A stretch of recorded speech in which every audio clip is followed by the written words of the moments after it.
দ্বিতীয় বিশ্বযুদ্ধের পর যুক্তরাষ্ট্রের বাণিজ্য নীতিতে সবচেয়ে বড় পরিবর্তন হিসেবে দেখা হচ্ছে ট্রাম্প প্রশাসনের নতুন শুল্ক নীতিকে। এমনকি বিশ্বজুড়ে যুক্তরাষ্ট্রের এই পদক্ষেপ অর্থনীতিবিদ এবং উদ্যোক্তাদের মধ্যে উদ্বেগ তৈরি করেছে, যার ঢেউ এসে পড়েছে বাংলাদেশেও। দেশের ভঙ্গুর অর্থনীতি যখনই স্থিতিশীলতার দিকে এগুচ্ছিল, তখনই মরার উপর খাড়ার ঘা হয়ে দেখা দিয়েছে ট্রাম্প প্রশাসনের আরোপিত নতুন শুল্ক ব্যবস্থা। এতে বড় ধরনের শঙ্কা তৈরি হয়েছে দেশের সার্বিক অর্থনীতিকে ঘিরে। সংশ্লিষ্টরা বলছেন, ট্রাম্পের শুল্কের প্রথম আঘাত আসবে দেশের প্রধান রপ্তানি পণ্য তৈরি পোশাক খাতে। কারণ সবশেষ অর্থবছরেও মোট তৈরি পোশাক রপ্তানির 18% গন্তব্য ছিল যুক্তরাষ্ট্রে।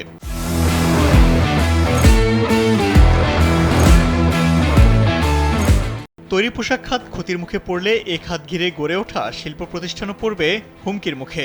এছাড়া পোশাক শিল্পে কাজ করা প্রায় 40 লাখ শ্রমিক অর্থনৈতিক ঝুঁকিতে পড়বে।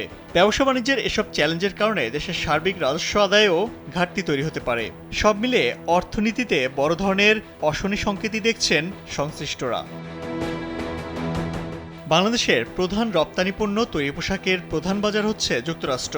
যুক্তরাষ্ট্রে বছরে বাংলাদেশের রপ্তানি হয় প্রায় $8.4 বিলিয়ন পণ্য, যার বেশিরভাগই তৈরি পোশাক। বিদায়ী বছরে অর্থাৎ 2024 সালে যুক্তরাষ্ট্রে $734 কোটি তৈরি পোশাক রপ্তানি করেছে বাংলাদেশ। গার্মেন্টস সংশ্লিষ্টরা বলছেন, যুক্তরাষ্ট্র আরোপিত শুল্ক বাংলাদেশের জন্য বেশ কিছু গুরুত্বপূর্ণ সমস্যা তৈরি করবে। বাংলাদেশ থেকে যুক্তরাষ্ট্রের বাজারে পণ্য রপ্তানি খরচ এখন চীনের তুলনায় বেশি হবে, যা এই খাতকে সংকটে ফেলতে পারে।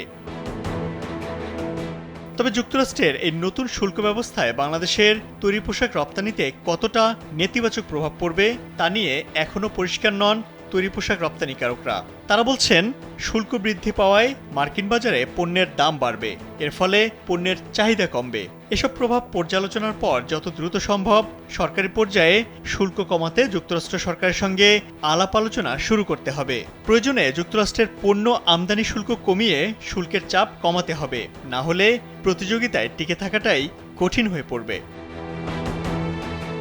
নিট পোশাক শিল্প মালিকদের সংগঠন বিকেএম এর সভাপতি মোহাম্মদ হাতেম বলেন, যুক্তরাষ্ট্রের নতুন শুল্কে তৈরি পোশাক রপ্তানিতে বড় ধরনের প্রভাব পড়বে, তবে চ্যালেঞ্জের সঙ্গে সম্ভাবনাও আছে।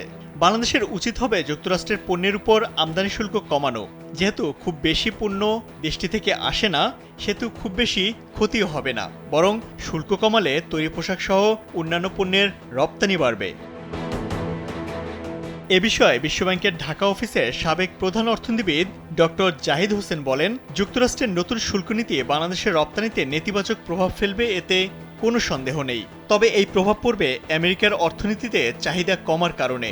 তবে প্রতিযোগিতামূলক বাজারে বাংলাদেশের অবস্থান খুব বেশি পরিবর্তন হবে না বলেও জানান তিনি, কারণ অন্যান্য দেশের উপরও যুক্তরাষ্ট্র বাড়তি শুল্ক আরোপ করেছে। এমনকি কিছু দেশের ক্ষেত্রে তা বাংলাদেশের তুলনায়ও বেশি।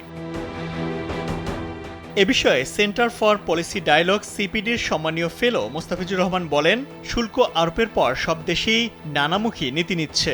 কেউ শূন্য শুল্কের পদক্ষেপ নেওয়ার ঘোষণা দিয়েছে, কেউ পাল্টা শুল্ক বাড়ানোর ঘোষণাও দিয়েছে।